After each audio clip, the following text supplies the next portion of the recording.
de un centro comercial como ilustración. Su aspecto era el de un Santa Claus holandés bajando por una chimenea. En 1874, a partir de aquel momento, miles de empresas empezaron a usar la imagen de Papá Noel como reclamo. En algunas imágenes salía por una chimenea, en otras vendiendo carbón o, por ejemplo, vendiendo zapatos, cualquier cosa en realidad. En Estados Unidos ha sido vendedor casi desde el principio de sus tiempos. El tiempo pasaba y Papá Noel vendía más que productos.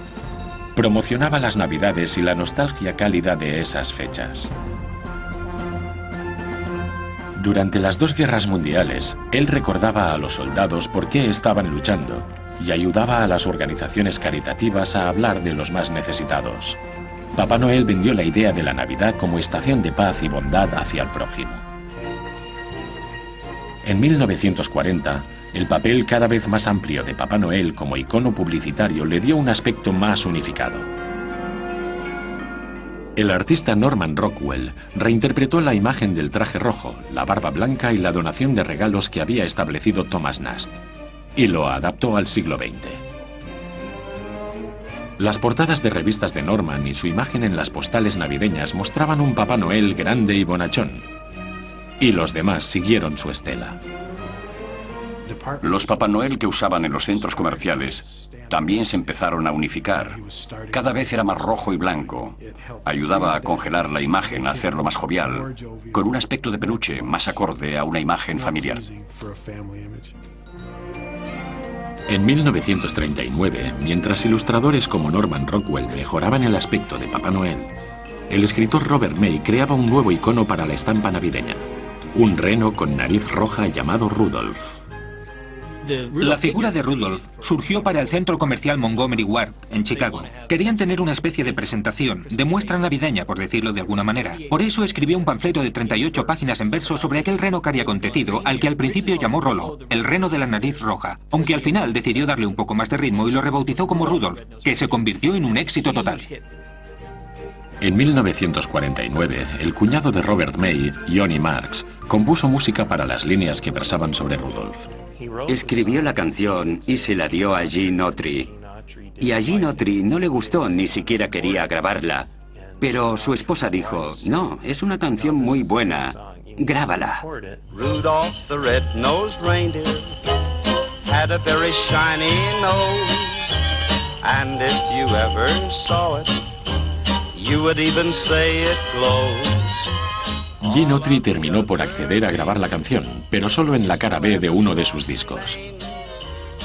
No importó porque Rudolph se convirtió en el mayor éxito de toda su carrera.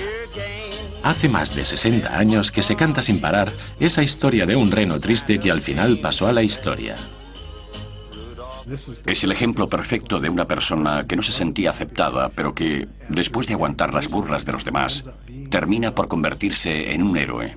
¿No es lo que queremos todos? Pues normal que la canción prosperara. Rudolph, el reno de la nariz roja, se ha convertido en una de las canciones más famosas de todos los tiempos, aunque sea una canción infantil. Rudolph the red-nosed reindeer, you'll go down in history. Por aquella época surgió también otra canción destinada a la inmortalidad, pero pensada más para adultos. La escribió Irving Berlin y la cantaba Bing Crosby. Se convertiría en el villancico por excelencia, Blanca Navidad. Blanca Navidad se compuso para una película de 1942 titulada 15 días de placer. Bing Crosby es el protagonista que nos muestra las diferentes festividades estadounidenses, entre ellas la Navidad. I'm dreaming of a white Christmas, just like the ones I used to know. Al principio, la canción no cautivó. Era la primavera de 1942 y acabábamos de entrar en guerra. Pero al llegar el otoño, entonces sí, Estados Unidos está a punto de cumplir el primer año de guerra y cientos de miles, casi millones de soldados, pasarán las primeras Navidades lejos de su hogar y su familia. Es en ese momento cuando la canción llega al corazón de todos ellos y los invade la nostalgia. Las ventas del disco se disparan en octubre, noviembre y diciembre de 1942. Blanca Navidad ha sido uno de los singles más vendidos de todo el mundo durante los 50 años que siguieron. Ensalza los valores sencillos, los valores de la Navidad, justo lo que más deseaban los exsoldados durante la posguerra estadounidense. En 1946 encontraron de nuevo esos valores en la película navideña por excelencia, Qué bello es vivir. Qué bello es vivir surgió como una historia corta titulada El mejor regalo de Philip Van Doren Stern, que terminó en las manos de Frank Capra. Este último acababa de regresar de la Segunda Guerra Mundial, donde había grabado la serie ¿Por qué luchamos?, varios episodios de propaganda sobre el ejército estadounidense. Ganador de varios Oscar y cansado de la guerra, creó una obra de arte sentimental sobre George Bailey, un hombre que ve cómo habría sido el mundo si él no hubiese nacido. Es una película sobre el yin y el yang. El yin sería Bedford Falls y el yang, Pottersville. Se ve la otra cara de la gente y lo que podrían haber sido. Mother, what do you want? Mother, this is George. I thought sure you'd remember me. Años después de su estreno, Qué bello es vivir recibió el reconocimiento de generaciones más jóvenes gracias a la televisión. Se emitió una y otra vez año tras año, hasta convertirse en una costumbre navideña más, muy querida, y que subraya la comodidad de los rituales y la tradición. My big brother George, the richest man in town. El éxito de Qué bello es vivir demostró que la Navidad y la televisión eran una combinación explosiva.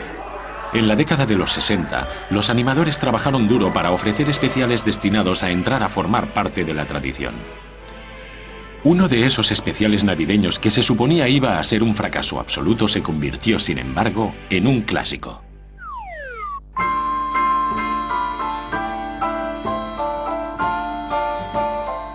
La Navidad en Estados Unidos ha evolucionado con el tiempo, sin perder el ritmo de un país en constante cambio. Aún así, en la era moderna, la Navidad sigue siendo una fiesta para celebrar en familia, llena de nostalgia y recuerdos de infancia. Podemos revivir nuestra infancia, aquel tiempo de inocencia previo a una madurez agria y cínica.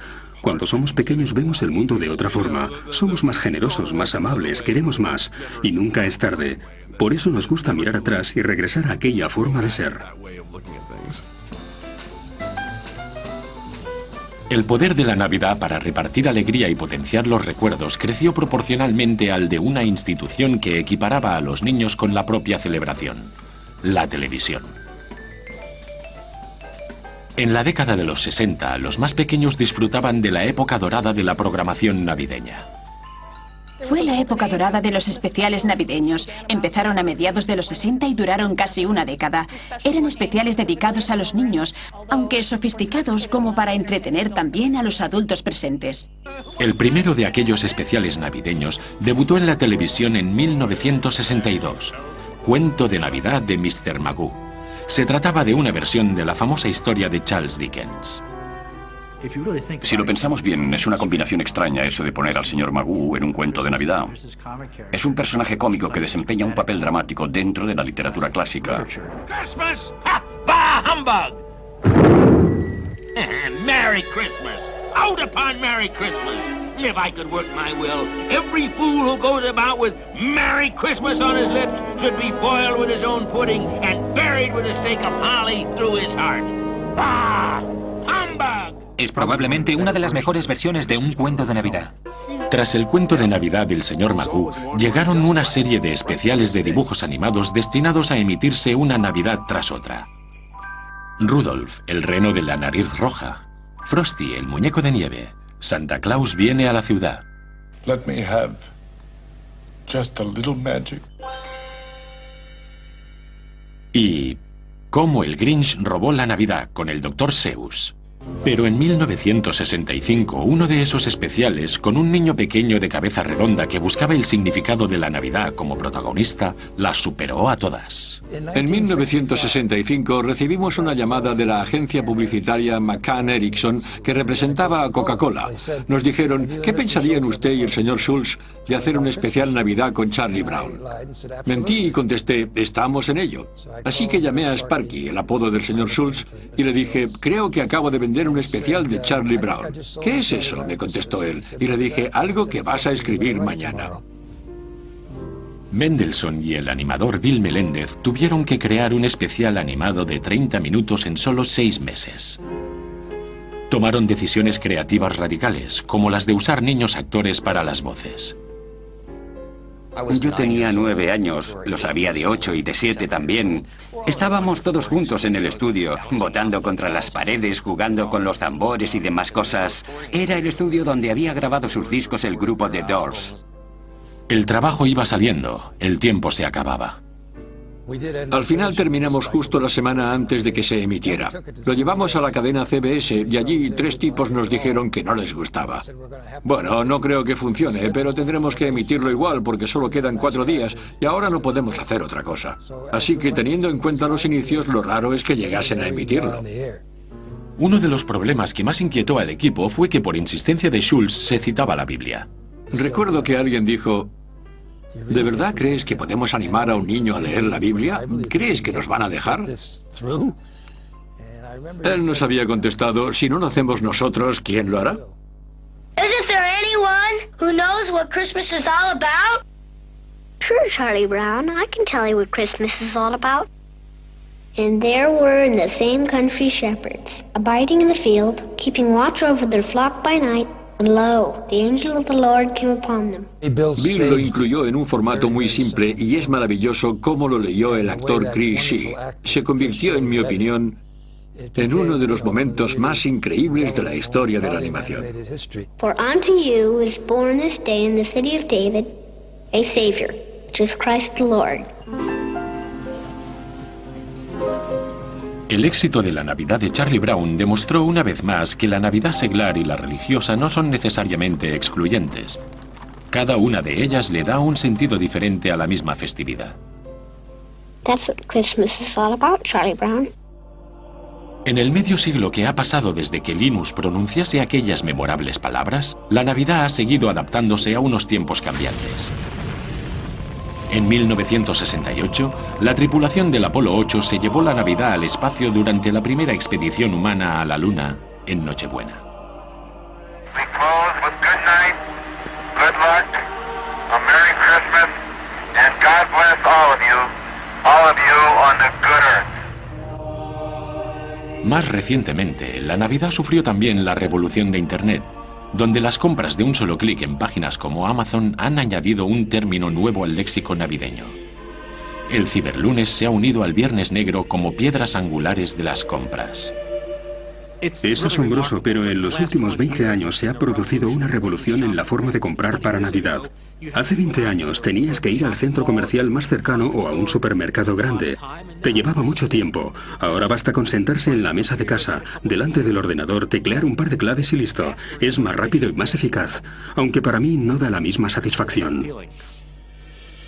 Estos son los enfoques de una vieja historia. Las múltiples maneras de celebrar una tradición milenaria. Todas las generaciones se lamentan de las Navidades actuales. Siempre hemos querido volver atrás, a lo que nos parece mejor. Y es que lo más increíble de estas fiestas es que nunca han sido estáticas. Y eso que son mucho más antiguas de lo que alcanzamos a creer. Pero las consideramos nuestras y las queremos retener. Estos días, el brillo de nuestras luces navideñas y la televisión nos ayudan a espantar el frío y la oscuridad de las largas noches de invierno, al igual que hacían los troncos de Yule y las hogueras hace más de 1000 años. La gente se inventa una Navidad propia, unas tradiciones propias, pero hay diferentes usos para esos tropos culturales que llevan siglos entre nosotros. Hay un significado muy profundo en todo ello, que se nos cuela hasta los huesos entre canciones y conversaciones varias. Sí, es una tradición y queremos seguir celebrándola.